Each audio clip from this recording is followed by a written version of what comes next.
All right, so welcome to Beyond Switch Training. I guess I can have my video on. So I'll put my video on. So this is a webinar that I did about 2 years ago.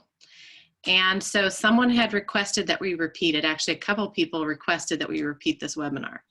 And so I went back to look at the description because we used the old description and looked back at my old webinar, and I realized that some of my views have changed around this topic.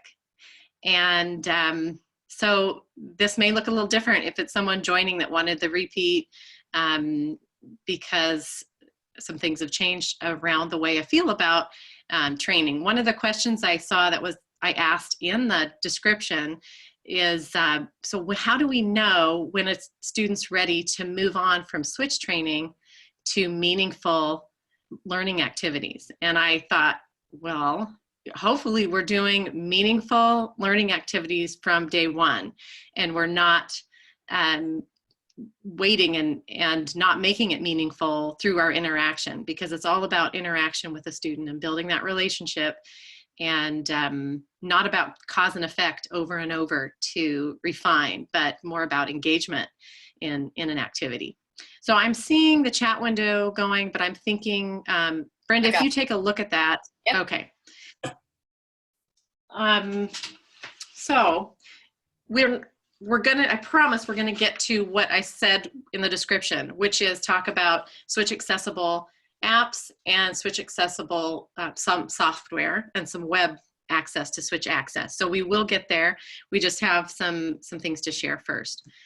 Now, there we go. Okay, just wanted to mention real quick that the SETC website has changed. We have a new temporary site while our other site is being revamped. And so we still have the same web address. So I want to mention that. I won't go into it now, so we can move on with the webinar, but this is the new face of SETC Online.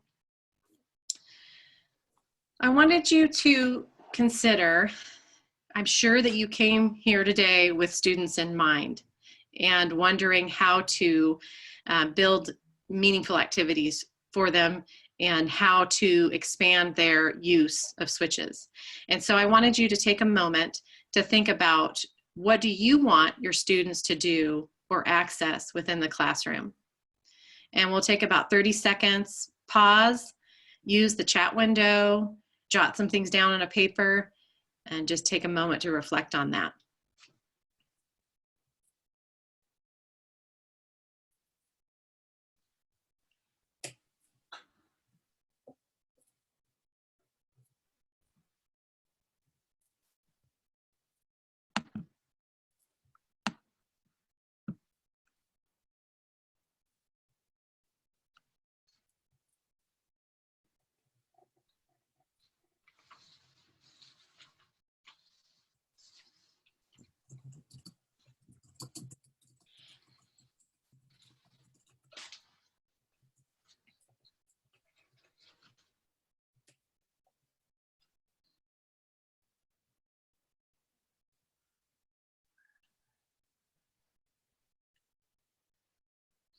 So I have another question for you, and I see people are responding in the chat. So you can add to the chat with another question I have, and that is, what do you think your students want to do or access within the classroom? So from your perspective, you were thinking about that, and now from the student's perspective, when you think about our students with complex bodies who are needing to use alternate communication, what do you think they want to access?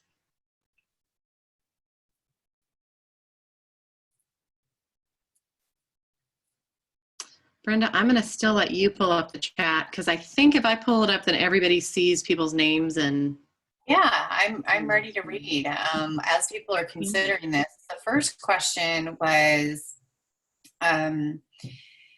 what do you want the kids to do? And we've got, what do you want your kids to access within the classroom? And that was language around what other kids are doing. And then someone else said participation within group activities and engagement with peers. What do you think the student wants? Hey, Brenda. Uh-huh. I think the language was a separate one from what other kids are doing. Because I said Oh, what access to I language. want them to do what other kids are doing is what I put. So I think somebody might Oh, have put just language. So sorry. Okay. Whatever other kids are doing is Yeah. the what was said, and I'm sorry. Um, Not necessarily commenting on what other kids are doing, actually doing what other kids are doing. Um, the second question was, what do you think your students want to do or access within the classroom? And iPad use was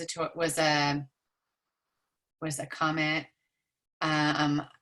I need to teach a 5-year-old deaf boy with severe CP and no speech on how to use switch scanning to communicate. So we need to take a look at what kind of visual supports might be there for those who are hearing impaired. And another comment says that they believe that they also want to do what other kids are doing. Another one, it looks like there might be a couple in this group. Participation in number corner, literacy centers, sharing books with peers, peer interaction during free choice time, show and tell, telling jokes, interest with peers. So sharing your favorite shows, things like that. I love it. I think that I would agree with so many of those. So I had jotted down a few things from talking to others, and you guys added to it. But what do we want? We want them to be reading books, talking to peers, answering questions, sharing what they know from lessons, participating in assignments and worksheets that come up. So doing what everybody else is doing, right? And it seems like some of the intent is around wanting to know what they know, wanting to assess what they know, have some evidence of learning, show progress, but also just see them interact, right? And so that's all about interaction and communication for learning. And when we think about what students want, oops, I'm jumping forward. Talking to my friends, do what my friends are doing, tell someone what I'm thinking, let people know my preferences. That's all about connecting and belonging and being heard and having some control over their learning. And that's also interaction and communication, right? So I feel like when we think about how do they access things in the classroom, it's really how do we help them interact and how do we help them communicate. So I was thinking about things that happen in the classroom and how being an OT, trying to support students in the classroom, seeing all these activities, and we're wondering, how is this accessible and how do I make it accessible? And so these are things pulled from my son's first grade class. They're doing math seeds on the computer and reading eggs on the computer, not necessarily switch accessible by nature. They're doing a ton of worksheets, a ton of worksheets that come home. And so I was thinking about, I hear the barrier being, well, if only the curriculum and the activities that were presented in the classroom were switch accessible, then that would remove the barrier. And while in some ways that is true, the student's method is not the barrier, the tasks and the curriculum are the barrier.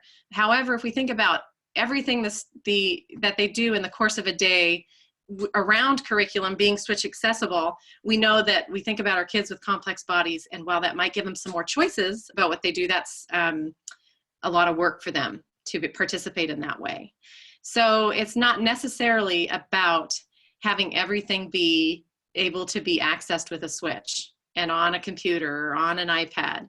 The barrier might feel like that curriculum, and yes, there needs to be some of us at the level of talking to curriculum developers, those folks in districts who purchase curriculum, to say these things need to to have access for everyone and have methods for that. So that work goes on.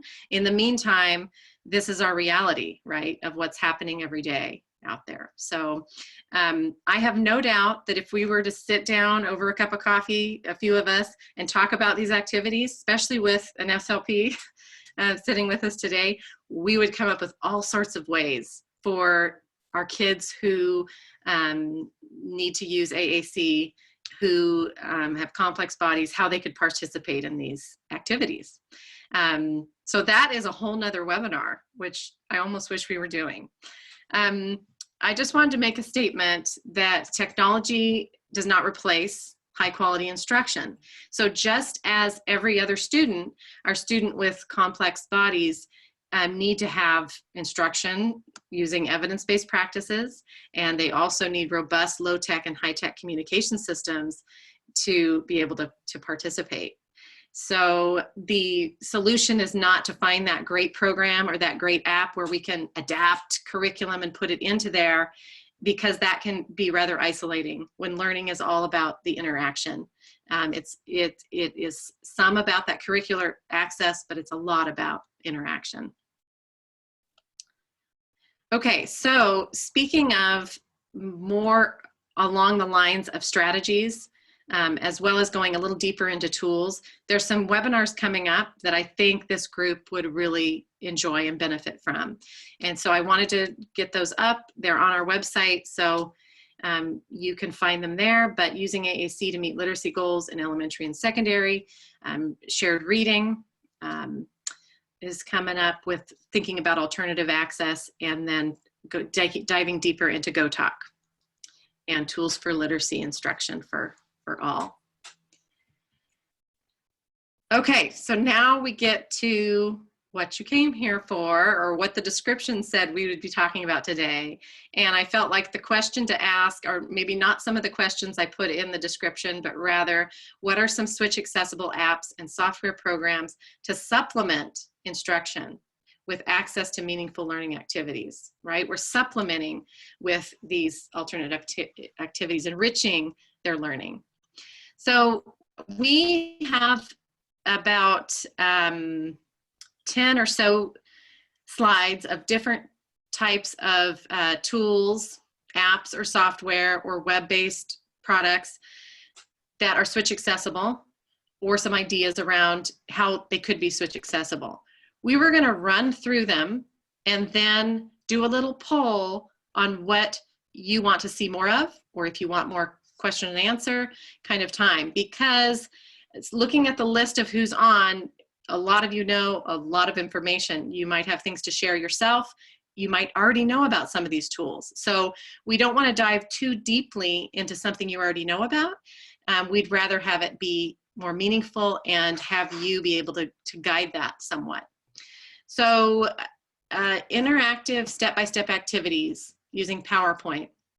This is actually, you find them within Teacher Pay Teacher activities. And so they're very low cost, but they are animated step-by-step activities. And so I would love to know who has, I guess, how many people have already heard about this, because I was going to demonstrate one very quickly and show you the website. And then if we want to dive deeper, we can. But let me know in the chat if, hey, we already know all about this, and I won't spend as much time on that. Okay. And you, Brenda, you can let me know. Haven't seen this, don't know about this. So let's take a look. Okay, well, that means we're going to take a look at it here. So I downloaded one, so we'll take a look at that. But you can search by category. So I could say, wait, I want to go down here because I want to search down here, I believe. So, oh, I could go over to here. So science projects, that's where I'm going to go if it'll let me. I don't know. There we go. Science projects. And if it's not too slow, it'll bring up some options so we can look through the different topics, and then we'll look at the one I downloaded. Slow going here. Can you explain what you mean by step-by-step, or will that become apparent? I think it's not using the step-by-step. So that's important to clarify. Okay. It's not Okay. using a step-by-step Okay, device, which that's is what I was wondering. yes, and I thought the same thing when I first heard it. So you're not using the low-tech communication tool that records voice and you touch on it and it speaks. This is kind of stepping through activities using a PowerPoint with some animation coming in, and they're all switch accessible. So if we just scroll down a bit, we see there's lots of experiments. And so I think it might be fun just to jump into looking at one. So I'm gonna go in the background here and show the right PowerPoint. If I can grab onto it and pull it over. And we'll go to play from the start, I think.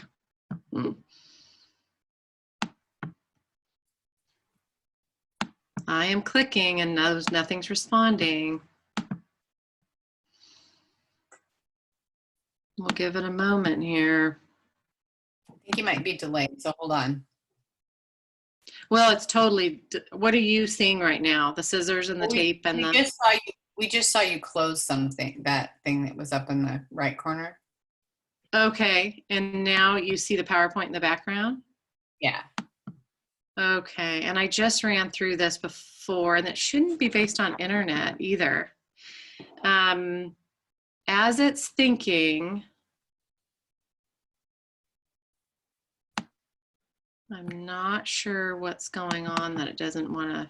Okay, something just happened, so give it a moment. I think it's coming up full screen.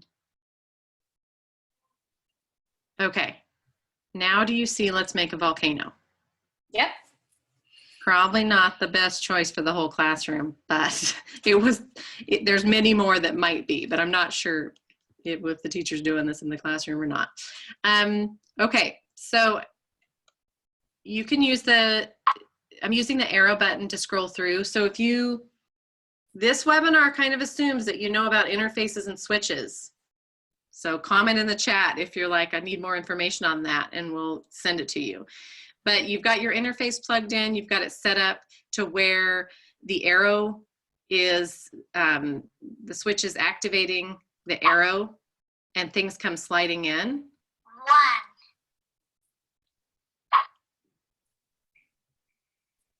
2, So if you can picture this up on the whiteboard, the instructions to what we need here, this is what you have. So they could go up and some kids could be touching the whiteboard, but the student with the switch could be activating via the switch. So it does the same thing through, and I wanted to go out and go in at a different point where we're already going through the activity, but now I'm nervous about that with my issue with things. So there's voice and animation throughout as you get through the activity. So I'll try to get a little further, and but you get the point. We got some animation, we've got some picture support with the vocabulary, and I'm going to back out, and maybe if I just go down a bit, we see when I click on a slide, you're seeing everything on that slide, but it slides in like you were seeing. So basically step-by-step type of activities that are switch accessible and have some animation. So Kristen, do you go on to Teachers Pay Teachers and search Bloom first? Yes, I also put the direct link to it. So it takes you right to this page where you can search. There's some support, which I put just to talk about what is this, how does it work. I put that website as well, and some ideas for teachers around using it. Okay. So I'll put that in there. But I better keep cooking along here, and if we need to dive deeper into that, we will. So how much did these cost again? Oh, they ranged, I think, from $4 to $7.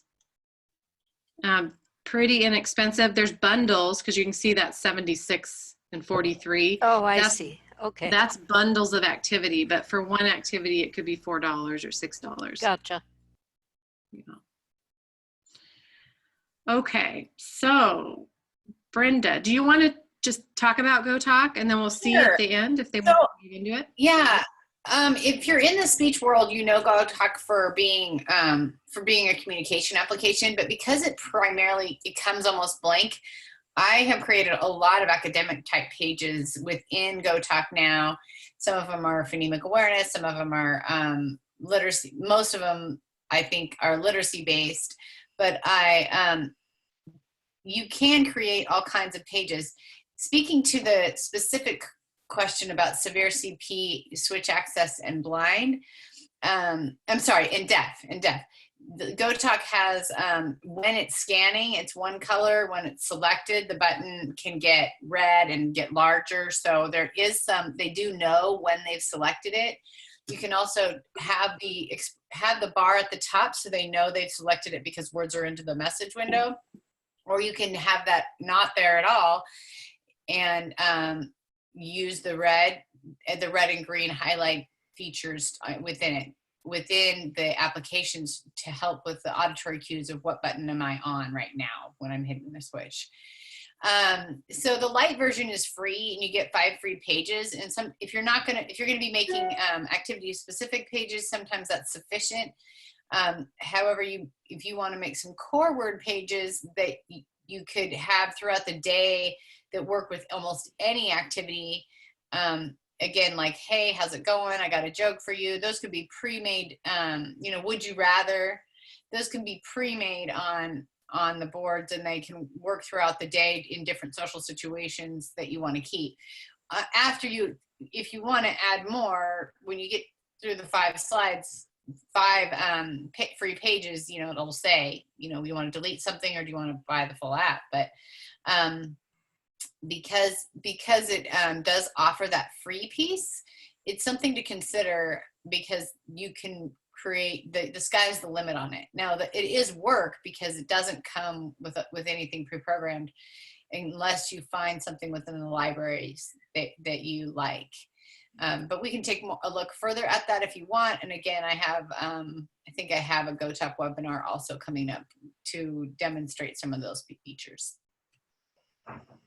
The app is $79.99, I believe, when you buy it for the full version.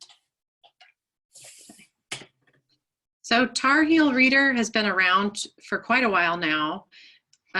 Over 70,000 books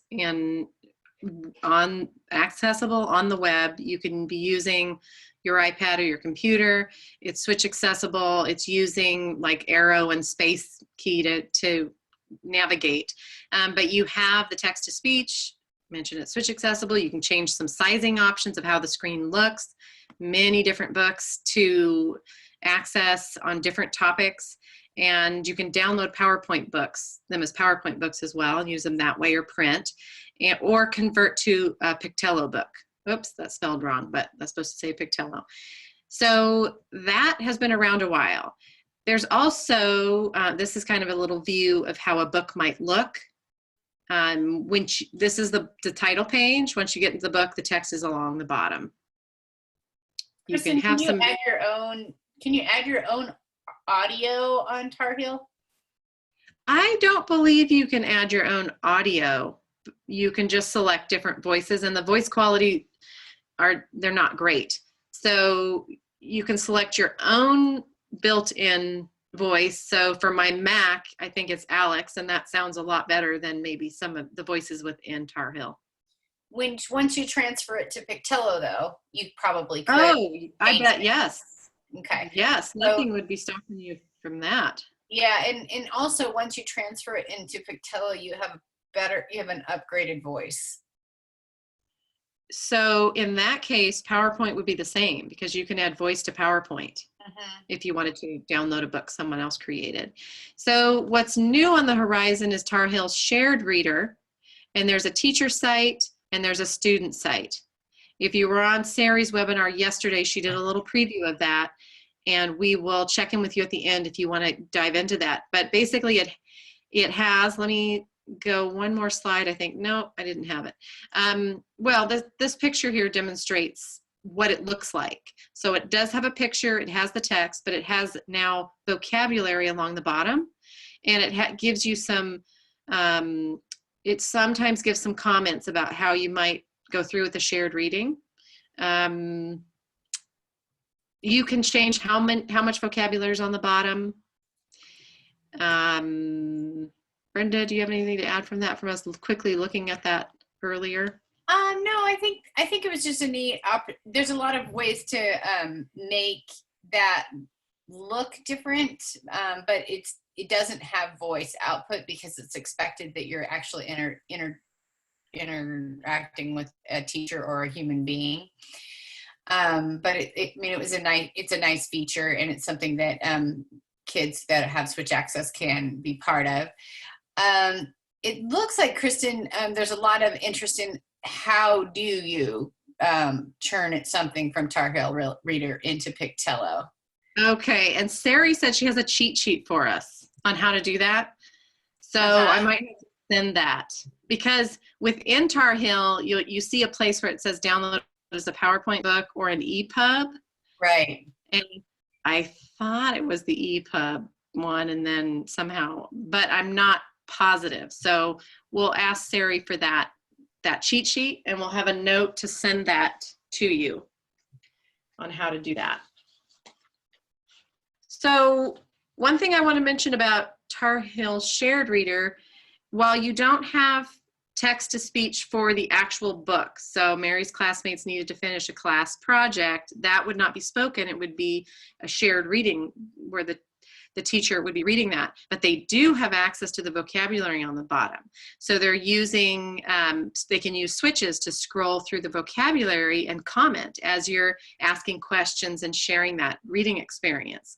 So that would be more the switch access for the shared reading is the vocabulary, whereas in Tar Heel Reader, the access is turning the page and having the book read to them.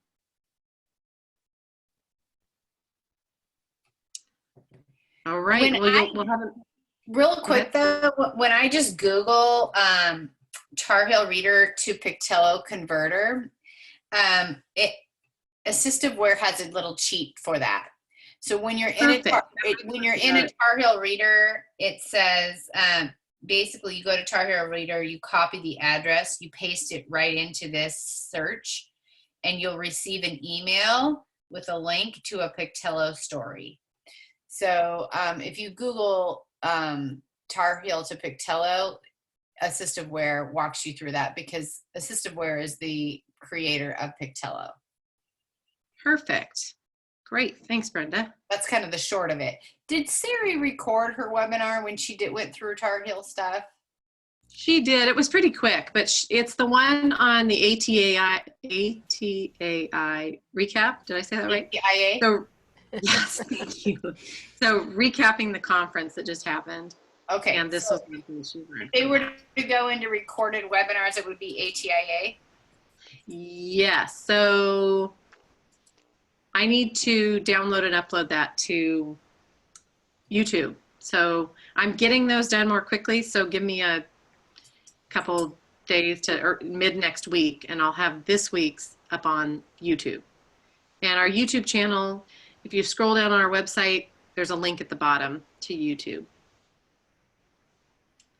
Okay, so Pictello. So switch accessible books. You can make, what I've done with this is create books that the student might have a reader, and we want the student, that's the switch users, to be actually turning the pages and reading the book themselves. It's just quickly taking pictures of that book, putting it into this app, typing in the wording, and you've got a switch accessible book. Brenda, you want to talk about other ways you use Pictello? It sounds like a couple people have asked a little bit about Pictello. Why don't I just share my screen real quickly on this? Great.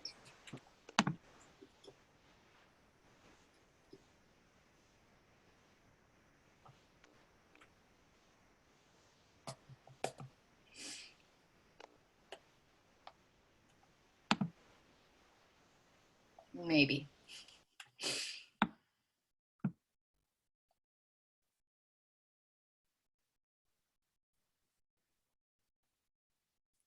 Okay, you should be seeing my screen now, and at the bottom you'll see I have that application, and when I open it,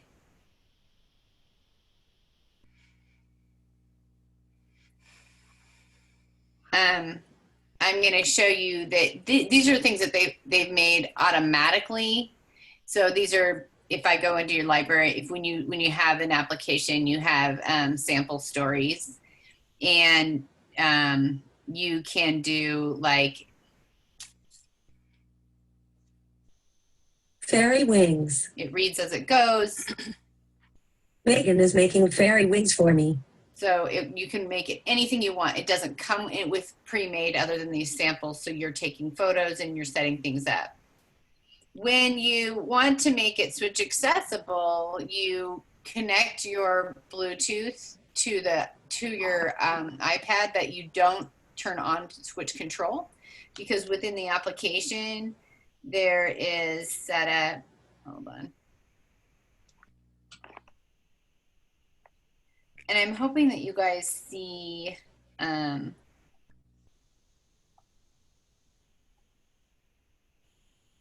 We see the settings along the side. Okay, good.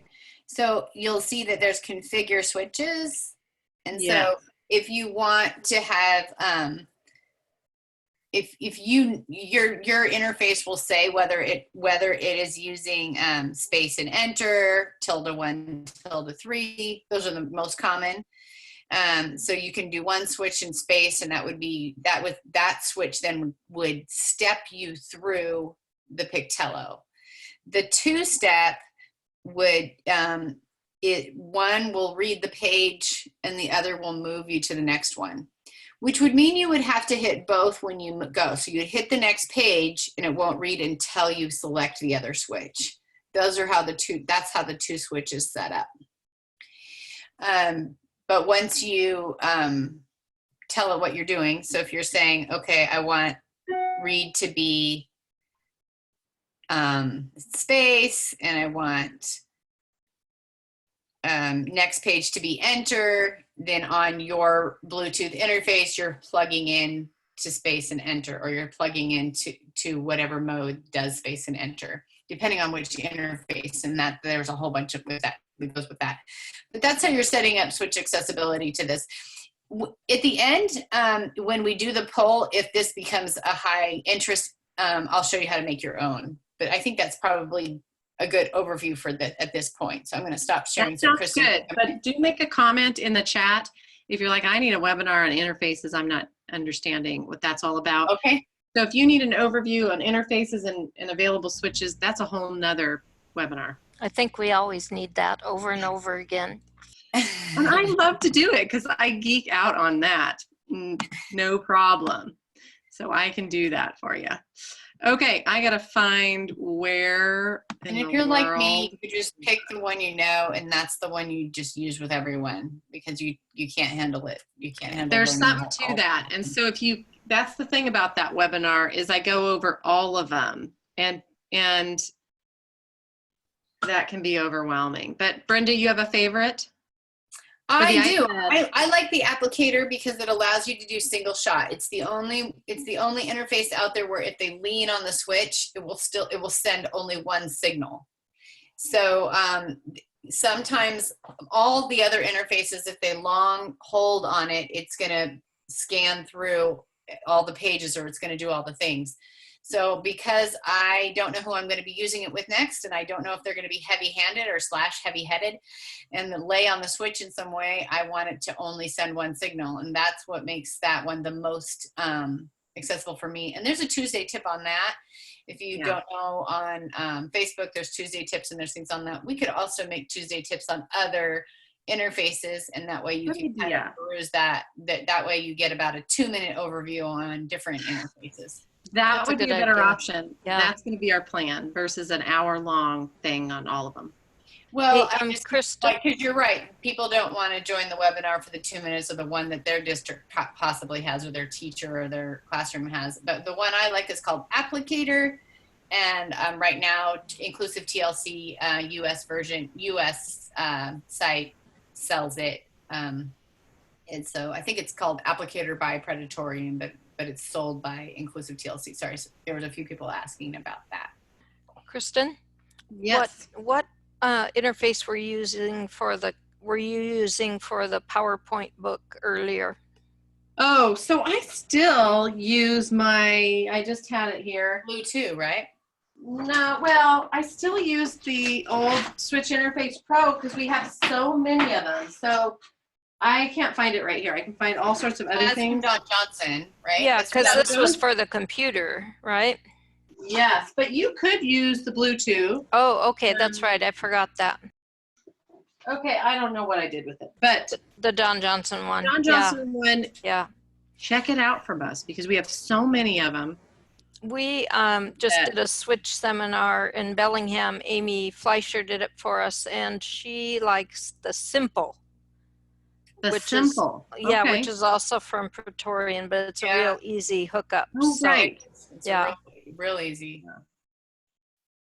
Okay, so to be continued on the Switch interface.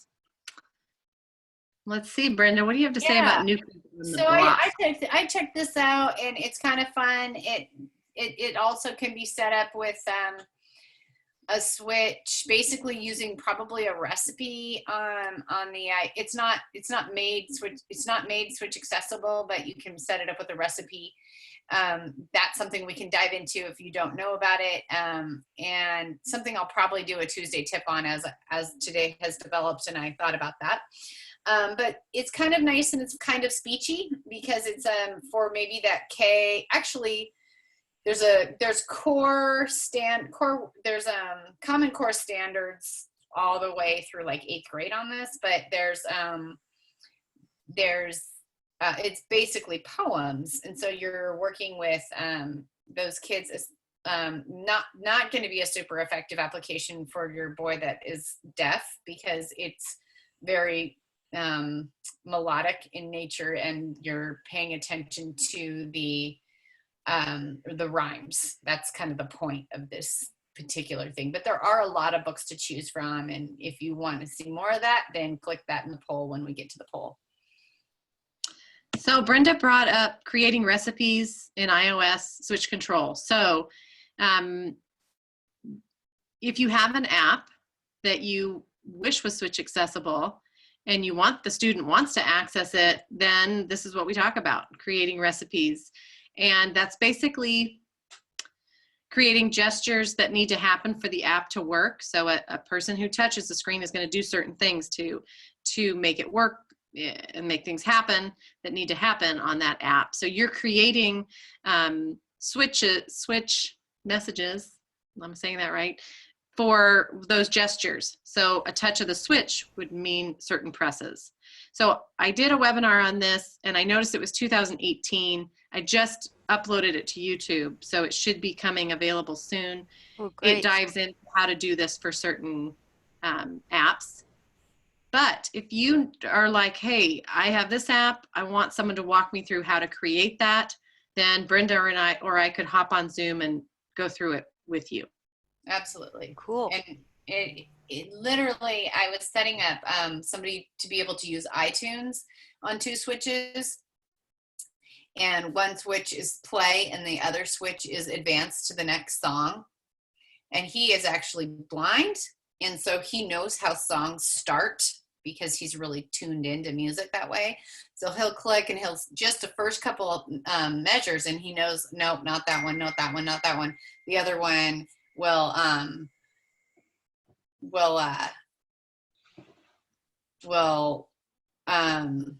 sorry, I got a whole bunch of messages on my screen just now, and I didn't mean to. Apparently I can't do 2 things at once. I didn't even try to, but something needs to be turned off on messages. But anyways, so basically those 2 things are super close together on the screen, and he's blind. So you make a recipe that when he touches this switch, it's going to activate that small little arrow that says play. And then you make a recipe that when he touches that switch, it's going to touch the skip to the next song just in that spot, and you actually touch the screen in that spot when you're making the recipe. And what I'd love for everyone to take away from this is that think about what they want to access and what you would like them to access, and then we'll figure out a way to do that. And instead of let's box ourselves into these certain programs that are available and do that, which I feel like I did quite a bit of. Here, supplying to the teacher, these are the Switch Accessible apps, I'll set these up for you, versus the other way around. What is everybody else doing? How do we help them access? Okay, so this is just one example that I show in the recording, but we'll move on for now. But it's a book. There's a monster at the end of the book, and there's a lot of touching that you would do to make things happen. But we made it accessible with a recipe. So, okay, I just threw this in here just to mention other ways to access books, and so also things that you can use recipes for, or the Don Johnson Switch interface to make accessible. So Storyline Online,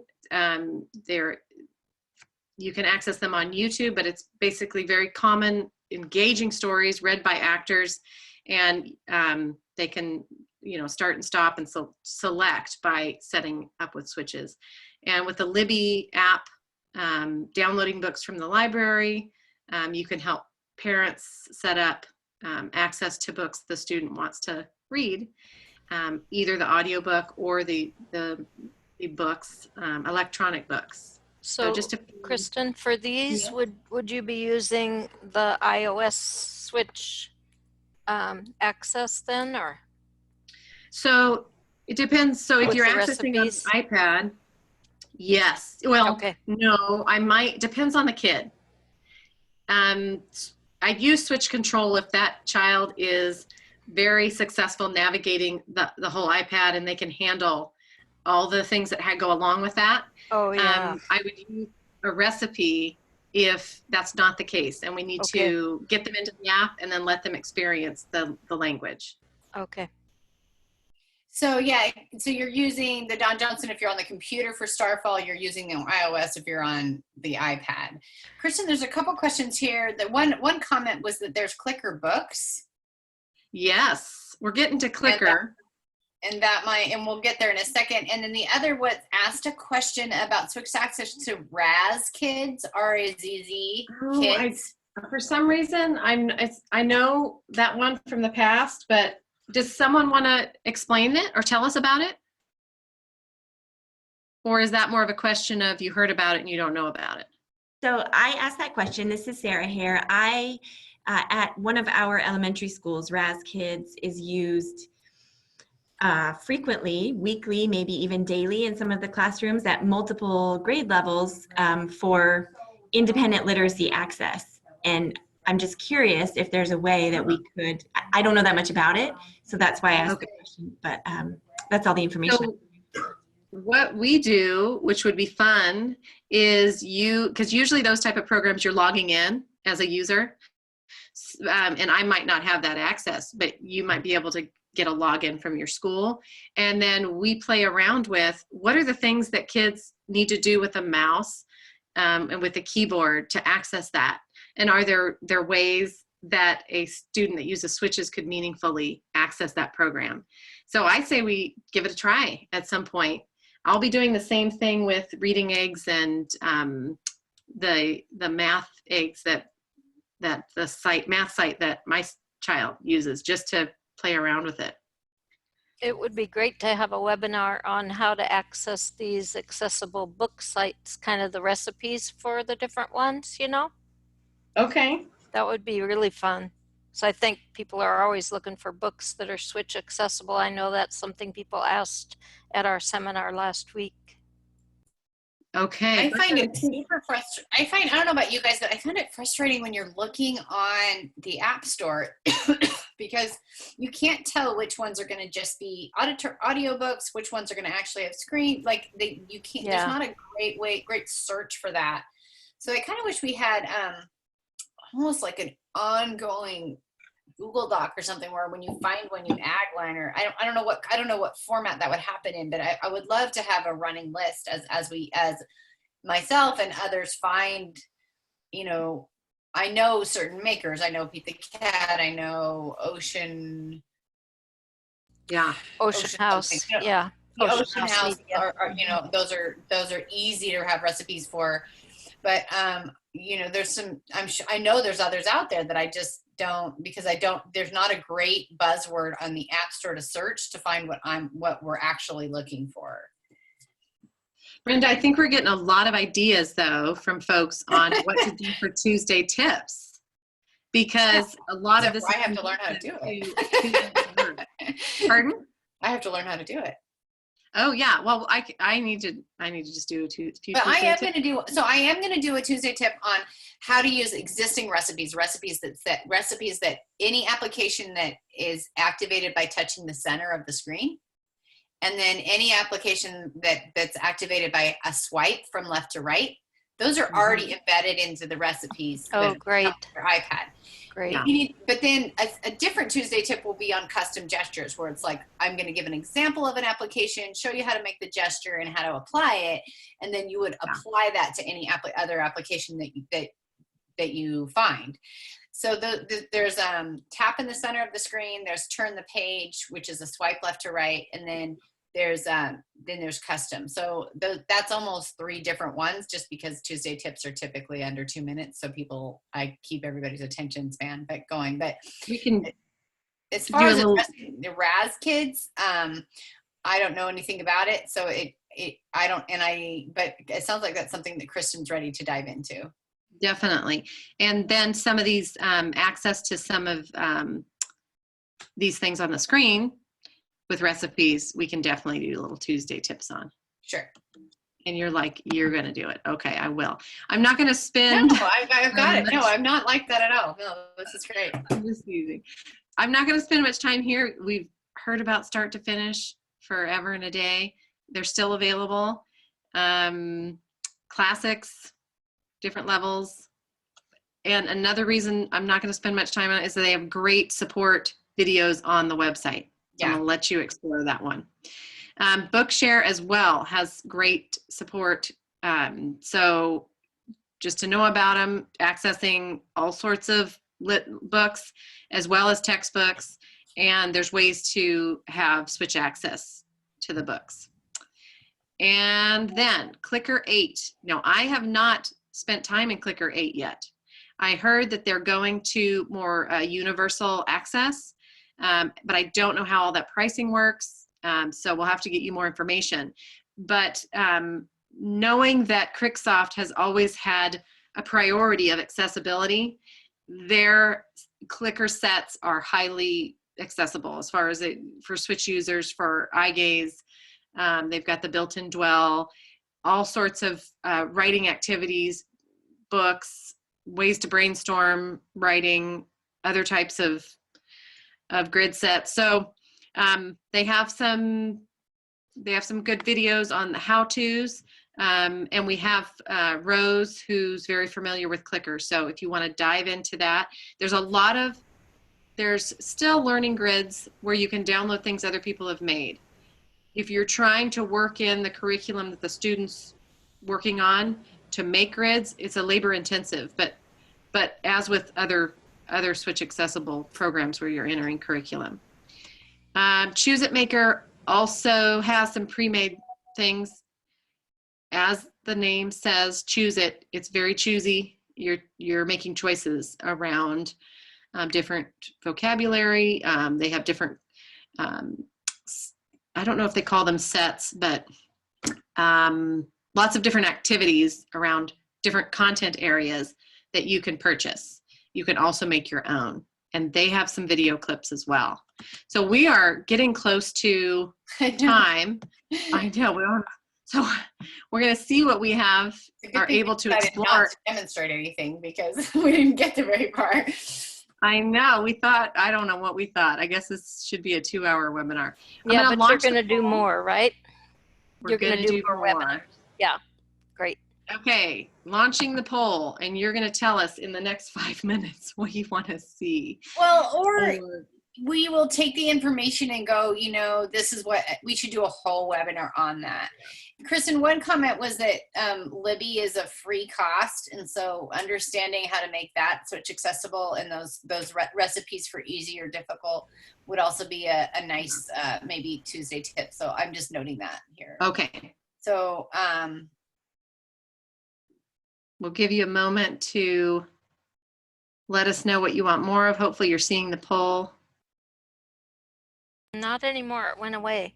Oh, how, I think once you answer, it goes away, and I'm going to Oh, okay. end poll, and then hopefully it displays the responses. So I've got 6 people. If anybody else wants to chime in, then I'll go ahead and display. Okay. So share poll, share results. You see that we have people want recipes. And well, you know, so I'll do a series of probably 3 Tuesday tips on recipes. But if you want, I can share my screen and run through a few things for those of you who can hang for the next 5 minutes and want to see that. Is that valuable? I charged my blue interface, so I'm going to go grab it. It's sitting on the chart.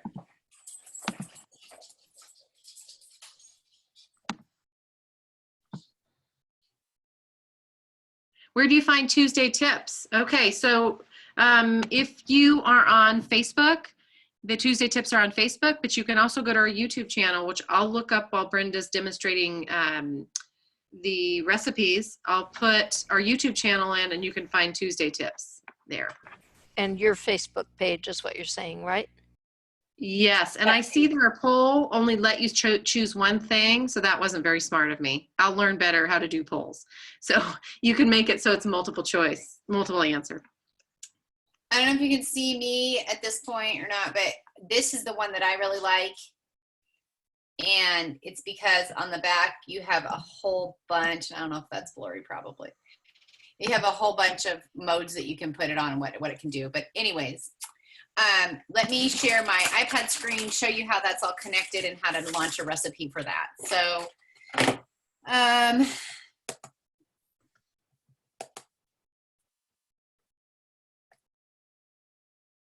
oh, I first have to say to share my screen, sorry.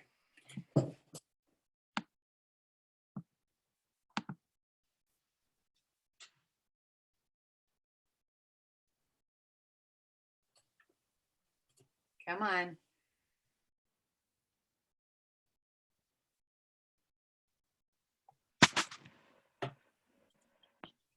Okay, so what you first want to do is you're going to go in and connect your Bluetooth. And again, my Bluetooth is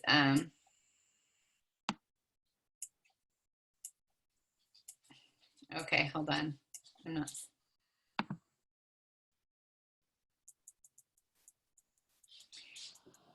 I didn't have this set up right. Okay. You want me to show Tuesday tips, or it's pretty quick? No, it's good. Okay. Okay, so now I'm connected. And so when I go, now I'm going to go into switch control,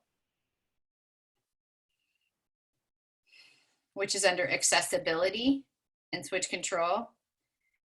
And here is where you will hit recipes, and you'll see that tap in the middle of the screen is an option already. And turn pages those top two come with all of them. So if I want to just say turn pages, it's going to ask me, well, which way do you want it to go? And I'm going to say I want it to go right to left swipe, because that's how most of the applications are. And I'm saying that I want to assign a switch. And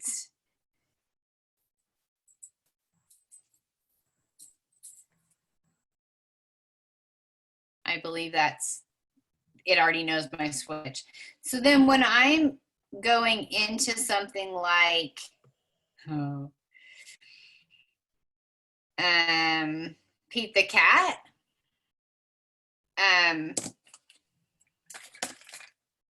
Did I lose?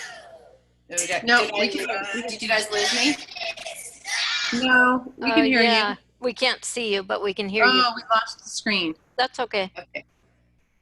So what was Pete the cat in? What app? That's a book on the iPad. Okay. So iBooks. So in iBooks. And then Okay, gotcha. when I hit the switch, it turns the page. And if you have it on auditory read, then it automatically read. Mm-hmm. And that's Then just it's in on. the And setting at the top. Yeah, there we go. yeah. Brenda, hold up your interface again, because I want to stress here what would happen if you were using a different interface and they laid on the switch. It would Yeah, scroll to if I the lay end of on the book it- rapid fire. If I lay on it, nothing's happening. Right, but I mean, if they didn't have, If you if they don't had a have different this one, interface. yep, it's going to go through the whole, it's going to go through a huge chunks of the book. That's why this is my go-to. They're all about the same price, so get the one that can do what we want it to do, right? But I mean, again, it's not like I got to kick back on that, but I'm just saying if I'm going to put money No, on but so many times I've set it up and then that's happened, and it's so discouraging for that student that is excited about reading the book.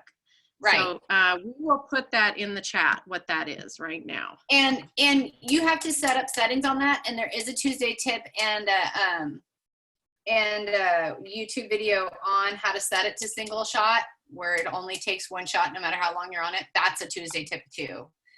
But sometimes you don't. Sometimes those Tuesday tips come through and you don't know. You don't know that you need them until something like this comes up. So at least you can go back and look at it. Likewise, if you are on an application where touching anywhere on the screen. So if I want to go back into here and I want, oh, by the way, if I want to tap the middle of the screen, I can do that. I can launch that recipe.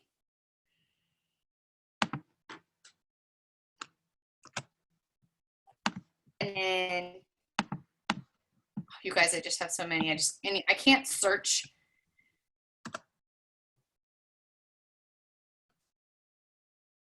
But this is one where I'm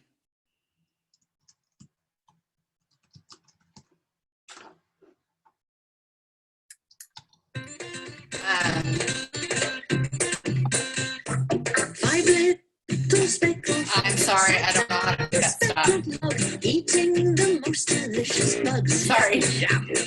One jumped into the pool where it was nice and cool. Now there are 4 green speckled frogs. Okay, I'm not gonna hit it again, I promise. We'll all go into midwinter break singing 5 Little Speckled Frogs. I know you're gonna have it in your head, but those are Help Kids Learn. They're really simple. Those are more switch training. They're really not the curriculum integration that we're talking about today. But this particular app, I'm just showing it because you can tell that you activate it by touching the center of the screen, and so that's when you're gonna launch that recipe. So those 2 are done because a majority of the applications, if you touch the center of the screen, something happens, and if you swipe left to right, something happens. Great. So then how to do custom gestures would probably be not within today's capacity, but I will do a Tuesday tip. I'm setting up new Tuesday tips to launch in March, so those should come up soon. So there's a question that says, is there a way to have the iPad only recognize the first hit on a switch?